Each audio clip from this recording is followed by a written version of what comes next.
네, 하루간 경제 뉴스를 종합하는 시간 경제본입니다.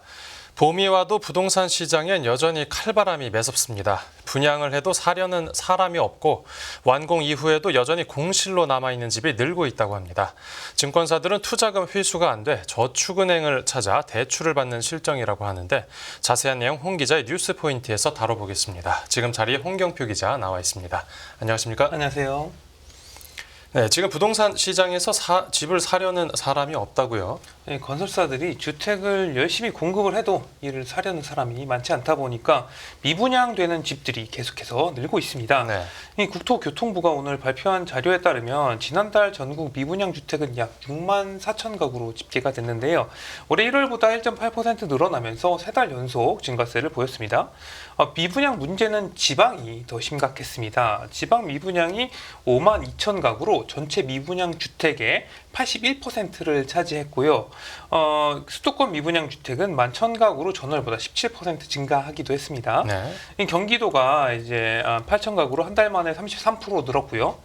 대전도 1,044가구로 30% 급등했습니다. 네. 미분양 주택이 가장 많은 곳은 대구로 9,900가구였고요. 경북 지역이 9,100가구로 뒤를 잇기도 했죠. 네, 이 집을 짓기 시작할 때 미분양이 났는데 다 지을 때까지도 결국 다 못 팔고 완공돼 버린 집 숫자도 늘고 있다고요? 맞습니다. 일명 악성 미분양이라고 하죠. 이 준공 후 미분양 주택도 급증하고 있는 추세입니다. 네.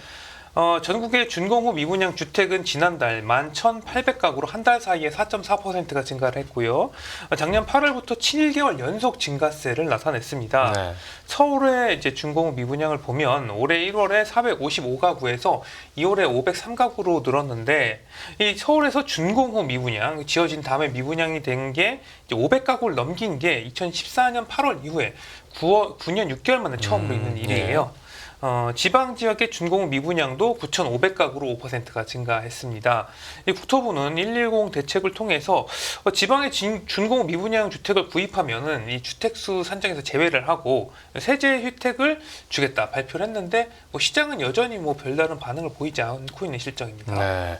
이 수요가 부족한 것도 문제긴 한데 네. 부동산 경기 침체 때문에 주택 공급 자체도 줄고 있다고요? 맞습니다. 공사비 인상과 어떤 PF 대출 경색 등의 영향으로 주택 공급 지표도 나빠졌어요.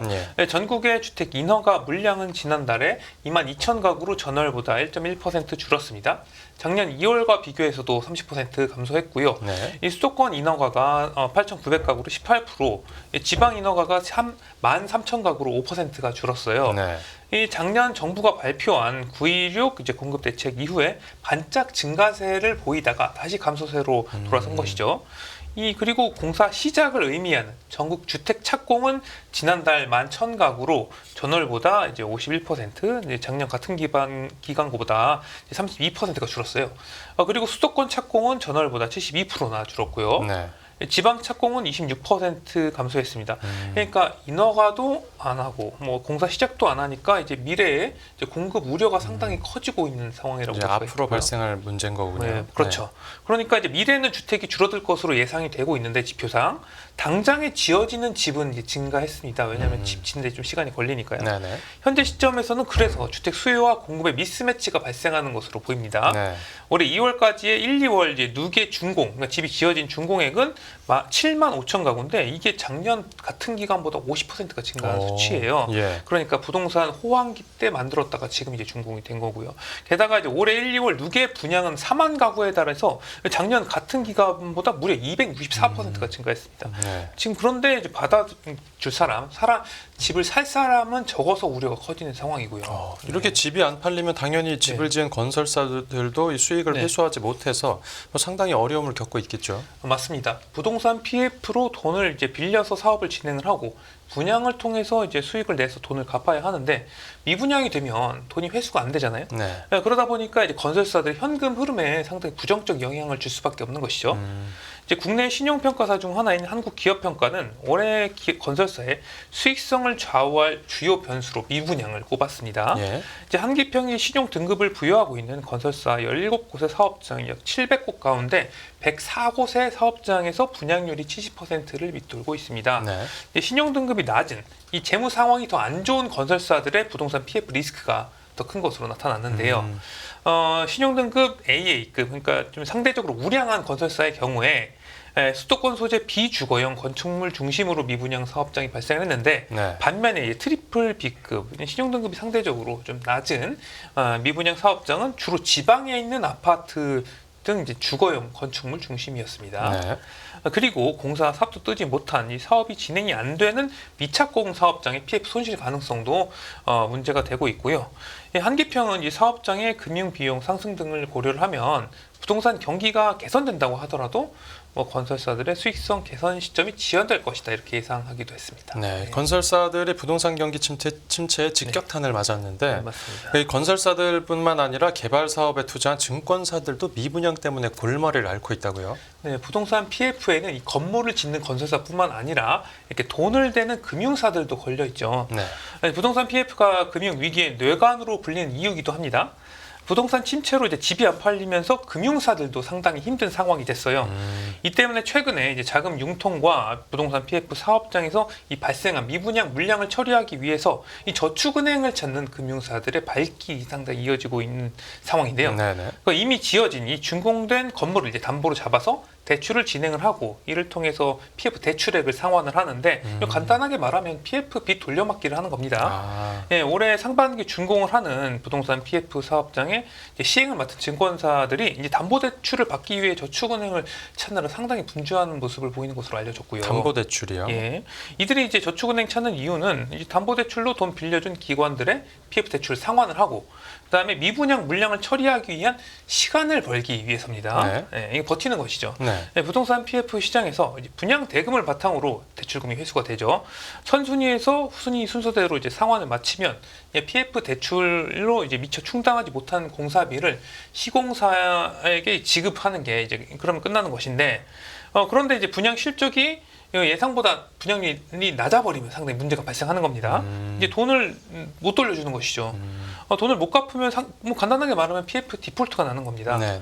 이를 막기 위해서 이미 지어진 건물을 담보로 대출 받아 돈을 갚아주고 이제 시간을 버는 것이죠. 그러니까 원래는 네. 그 건물을 분양해서 그렇죠. 수익금으로 회수해야 갚아야 되는데 네. 그 수익이 나지 않으니까 네. 담보로 네, 그렇죠. 돈을 빌려서 갚는. 이런 식인데 이 문제는 이 돌려막기를 저축은행에서 하다 보니까 예. 금리가 상당히 높습니다. 뭐 두 자리에 육박하는 금리를 부르기도 해요.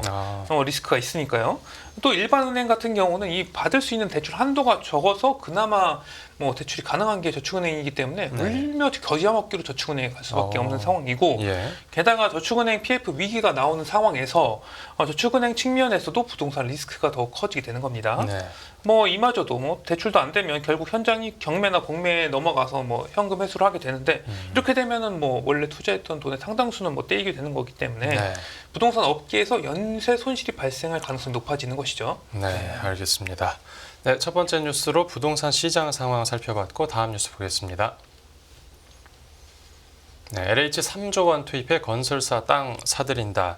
이 부동산 시장 우려가 경제 위기의 뇌관으로 네. 꼽히는 만큼 이 부동산 사업장 연쇄 부도가 현실화한다고 하면 네. 이제 우리 경제에 미칠 충격이 상당할 텐데요. 그렇죠. 이를 막기 위해서 정부에서 대책을 내놨다고요.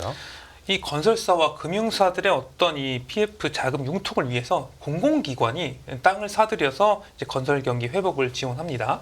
네, 부동산 시장에 돈을 푸는 정책이라고 볼 수가 있겠는데요. 네.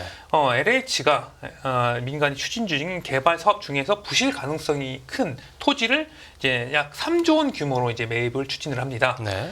과거에 이런 매입은 이제 IMF 사태 때나 2008년 금융위기 때 이루어졌는데 지금 이런 정책이 나오는 것은 그만큼 지금 부동산 상황이 그때만큼 어렵다는 것을 좀 반증하는 것이죠. 네.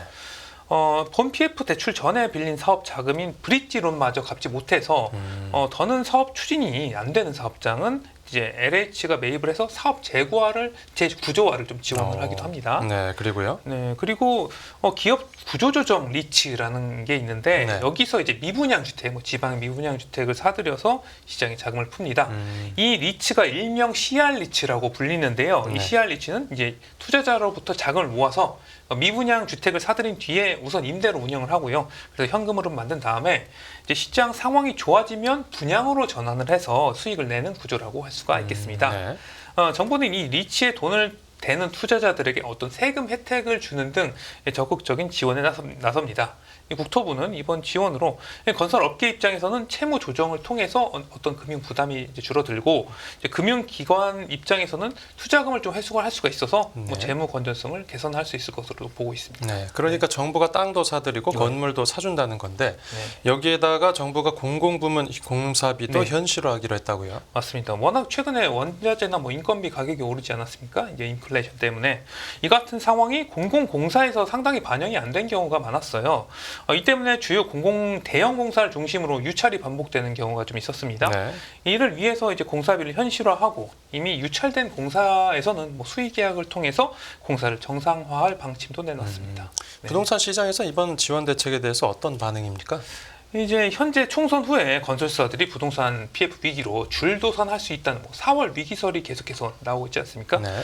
이를 방치하지 않고 이제 정부가 시장에 적극적으로 개입하겠다는 의지를 이제 표명한 것으로 이번 정책에서 볼 수 있다. 이런 시장 분석이 시장에서 나오고 있고요. 네.